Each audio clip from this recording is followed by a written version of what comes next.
विजया एकादशी व्रत कथा. हरे कृष्णा.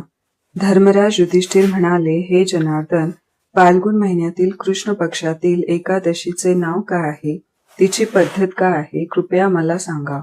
श्री भगवान म्हणाले, हे राजा, फाल्गुन महिन्यातील कृष्ण पक्षातील एकादशीचे नाव विजया एकादशी आहे. या व्रताच्या प्रभावामुळे मनुष्याला विजय प्राप्त होतो.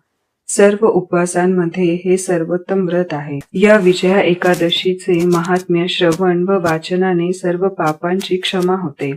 एकदा देव ऋषी नारदजी जगतपती ब्रह्माजींना म्हणाले, महाराज, तुम्ही मला फाल्गुन महिन्यातील कृष्ण पक्षातील एकादशी विधान सांगा. ब्रह्माजी म्हणू लागले, हे नारद, विजया एकादशीच्या व्रताने जुनी व नवी पापे नष्ट होतात. आजपर्यंत मी या विजया एकादशीच्या व्रताबद्दल कोणालाही सांगितलेले नाही.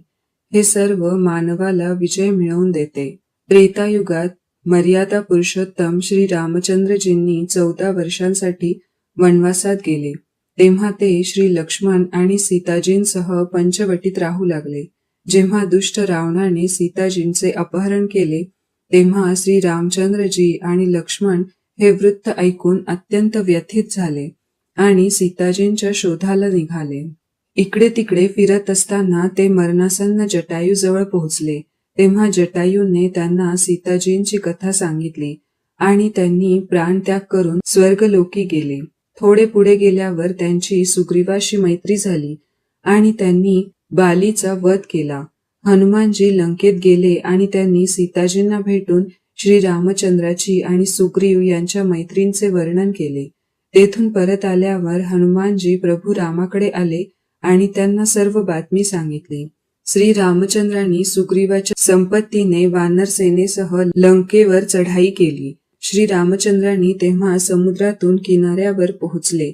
तेव्हा त्यांनी मगरीने भरलेला अथांग समुद्र पाहून लक्ष्मणांना विचारले की आपण हा समुद्र कसा पार करणार. श्री लक्ष्मण म्हणाले, हे पुराण पुरुषोत्तम, तू मूळ पुरुष आहेस, तुला सर्व काही माहिती आहे. इथून अर्धा योजन दौरा कुमारी बेटावर वाकलभ्य नावाचे ऋषी राहतात. त्यांनी अनेक ब्रह्मदेवांना पाहिले आहे. आपण त्यांच्याकडे जाऊन उपाय विचारू.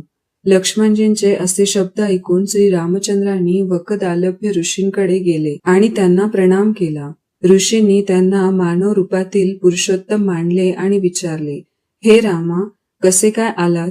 रामचंद्रजी म्हणू लागले, हे ऋषी, मी माझ्या सैन्यासह येथे आलो आहे आणि राक्षसांवर विजय मिळवण्यासाठी लंकेला जात आहे.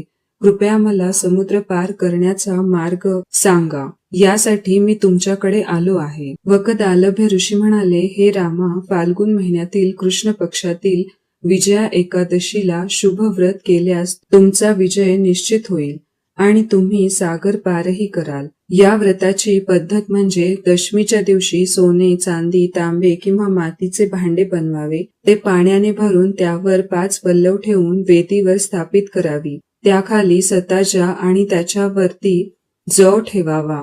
त्यावर भगवान श्री नारायणाची सुवर्ण मूर्ती स्थापित करावी. एकादशीच्या दिवशी स्नान करून उदबत्ती, दिवा, नैवेद्य, नारळ इत्यादींनी देवाची पूजा करावी. त्यानंतर त्या घड्यासमोर बसून नामस्मरण करावे आणि रात्री याच पद्धतीने बसून जागरण करावे. द्वादशीच्या दिवशी नित्यकर्मातून निवृत्त होऊन तो घडा ब्राह्मणांना दान द्यावा. हे रामा, सर्व सेनासहित तुम्ही हे व्रत पाळल्यास तुमचा विजय निश्चित होईल. श्री रामचंद्रांनी ऋषींच्या सल्ल्यानुसार हे व्रत पाळले आणि त्यांच्या प्रभावाने त्यांनी राक्षसांवर विजय मिळवला. अंततः हे राजन, जो कोणी हे व्रत पाळतो त्याचा निश्चितपणे दोन्ही लोकांमध्ये विजय होतो. श्री ब्रह्माजींनी नारदांना सांगितले होते की हे पुत्रा, या व्रताचे महात्म्य जो कोणी वाचतो किंवा ऐकतो त्याला वाजपेयी यज्ञाचे फळ मिळते. इति श्री विजया एकादशी व्रत कथा. श्रीकृष्ण चरणार्पणमस्तु.